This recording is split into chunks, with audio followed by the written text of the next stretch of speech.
Hola chicos, hoy vamos a aprender a sumar vectores por el método de las componentes. Aquí tenemos dos vectores, F1 de 200 newtons y F2 de 100 newtons. Aparte tenemos las direcciones con respecto al eje X y al eje Y de cada uno de los vectores. Para empezar vamos a empezar diciendo que debemos hallar F1X, que es la componente de la fuerza 1 en X, y F1Y, que es la componente de la fuerza 1 en Y. Para eso vamos a trazar dos líneas paralelas. Acá con respecto al eje Y acá con respecto al eje X. Esto nos va a permitir saber las componentes de X y Y. Esta es F1Y y esta es F1X. Ahora, ¿cómo hallamos estas componentes? Bien, siempre se aplica el mismo procedimiento. Se utiliza la magnitud de la fuerza, que son 200 newtons, así que ponemos en cada una 200 newtons. Y esto se debe multiplicar por el coseno o el seno del ángulo. ¿Cuándo es coseno? Cuando el ángulo está tocando la componente es el coseno. En este caso, como vemos, este ángulo de 40 está tocando la componente en X. Por lo tanto, es el coseno de 40 grados. Ahora, miramos, ¿cuándo es el seno? El seno es cuando el ángulo está alejado de la componente. Como vemos, esta componente de Y no está tocando el ángulo de 40. Por lo tanto, sería el seno de 40. Y así vamos a sacar las componentes de X y Y. Así que ya podemos descomponer la fuerza F1 en sus componentes X y Y. Resolvemos esto en la calculadora, que sería 200 por coseno de 40 grados, y eso nos daría aproximadamente 153.21. ¿Y cómo hacemos para diferenciarlo de la componente en X o en Y? La componente en X siempre se denota con la letra Y. Ahora, vamos con la de el seno, o la componente en Y, 200 por el seno de 40. Esto nos daría más 128.56. Y la componente en Y siempre se denota con la letra J.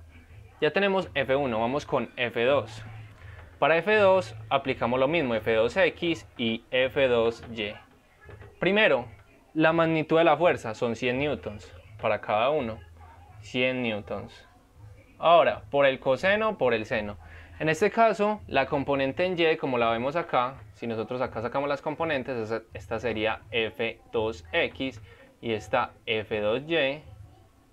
Ok, aquí la componente en Y está tocando el ángulo. Como vemos, el ángulo toca esta componente, por lo tanto, la componente en Y sería por el coseno de 30.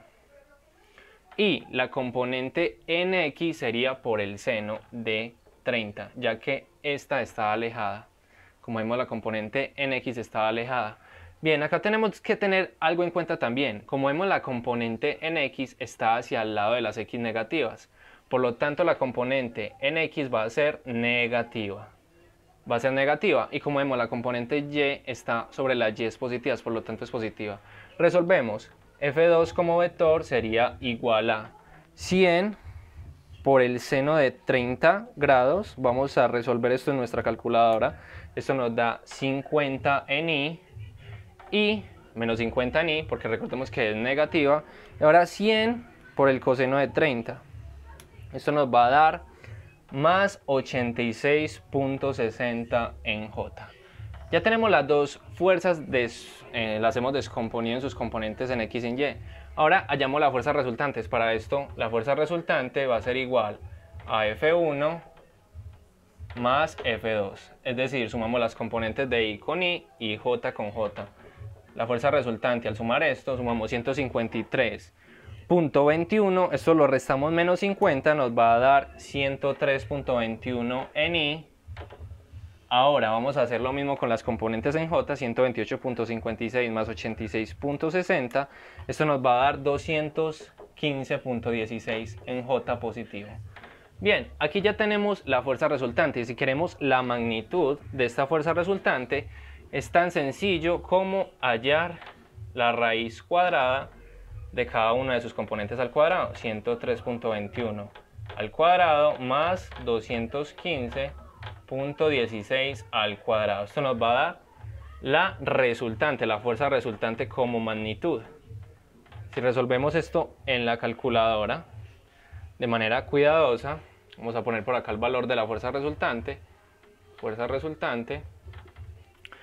Esto nos daría 103.21 al cuadrado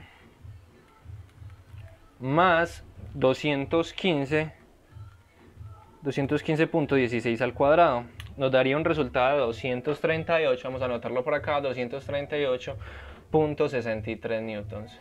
Y este sería el valor de nuestra fuerza resultante y ya hemos sumado los vectores.